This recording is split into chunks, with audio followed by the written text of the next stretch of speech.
Assalamualaikum warahmatullahi wabarakatuh. Perkenalkan, nama saya Galih Aditya Putra dari kelas 10 Teknik Elektronika Industri 1.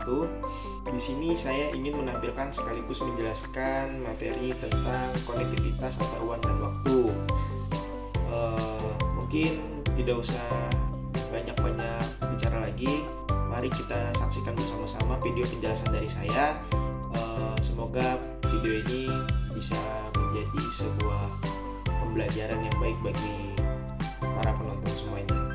Oke, mari saksikan bersama-sama. Di pembahasan pertama ini ya, sesuai yang di ini ada judul, yaitu pelajaran IPAS konektivitas antar ruang dan waktu.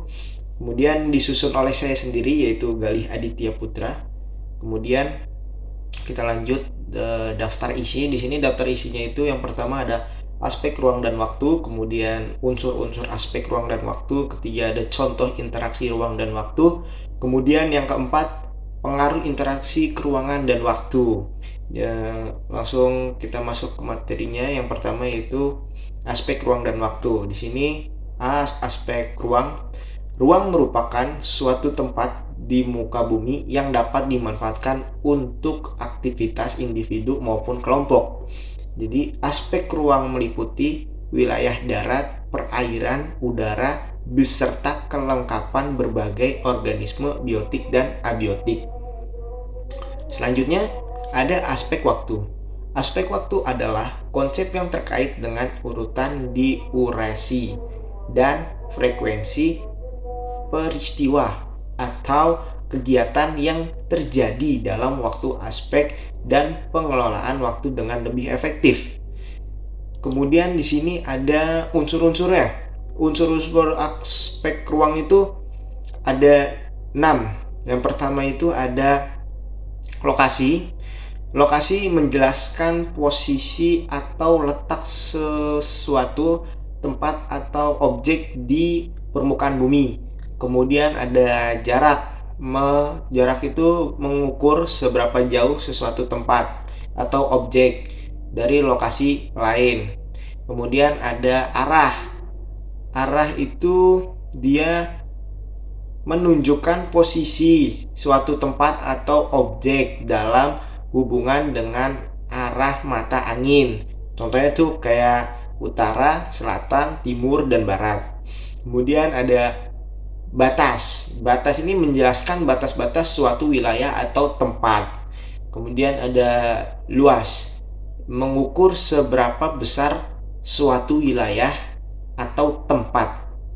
Kemudian bentuk. Bentuk itu menjelaskan bentuk suatu wilayah atau tempat. Terus selanjutnya itu ada unsur-unsur aspek waktu. Unsur-unsur aspek waktu itu sama, ada 6 juga. Yang pertama itu ada urutan waktu. Urutan waktu itu menjelaskan urutan peristiwa atau kegiatan yang terjadi dalam waktu. Kemudian ada durasi waktu, mengukur seberapa lama suatu peristiwa atau kegiatan berlangsung. Jadi kayak misalnya berapa lama kejadian ini berlangsung dan lain sebagainya. Kemudian frekuensi waktu itu menjelaskan seberapa sering suatu peristiwa atau kegiatan terjadi dalam waktu tertentu. Kemudian ada periode waktu, menjelaskan suatu jangka waktu tertentu yang digunakan untuk mengukur atau memantau sesuatu peristiwa atau kegiatan. Terus ada jadwal waktu. Jadwal waktu itu menjelaskan rencana atau jadwal waktu untuk melakukan suatu kegiatan atau peristiwa. Kemudian siklus waktu menjelaskan pola atau siklus waktu yang terjadi dalam suatu peristiwa atau kegiatan. Oke, untuk materi selanjutnya itu ada contohnya nih, contoh interaksi ruang dan waktu. Contoh interaksi ruang dan waktu itu ada 3 sini yang saya tulis. Yang pertama ada contohnya itu perjalanan ke sekolah. Nah, contohnya itu jarak. Jarak itu termasuk ruang. Kemudian jarak dan waktu tempuh. Waktu tempuh itu termasuk ke dalam waktu interaksi waktu atau namanya aspek waktu.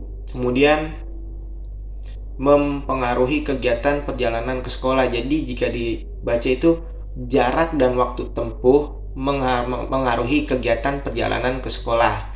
Kemudian contoh yang kedua tuh hampir sama, yaitu jadwal kerja. Jadwal kerja itu lokasi itu termasuk aspek ruang, ya. Kemudian dan jadwal kerja. Nah, jadwal kerjanya ini termasuk ke dalam aspek waktu. Jadi kalau dibaca dengan ini jelas tuh kayak lokasi dan jadwal kerja mempengaruhi kegiatan kerja sehari-hari. Kemudian contoh yang ketiga, pengiriman barang. Jarak termasuk aspek ruang. Kemudian pengiriman itu termasuk aspek waktu.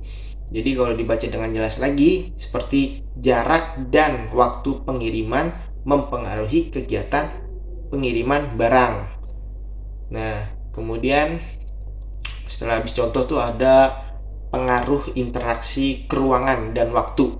Nah, pengaruh interaksi keruangan dan waktu itu ada beberapa. Sini yang saya akan ini kan ada beberapa, sini sabar. Di sini ada perubahan lingkungan, kemudian ada apa lagi, perkembangan kota, terus kegiatan ekonomi, kegiatan sosial, pengembangan teknologi, dan perubahan budaya. Jadi itu di sini tuh perubahan lingkungan tuh kayak misalnya semakin berjalannya waktu, tuh aspek waktu, perubahan lingkungan tuh antara menjadi buruk atau menjadi lebih baik. Kemudian perkembangan kota, kayak misalnya nih desa yang mungkin dulunya itu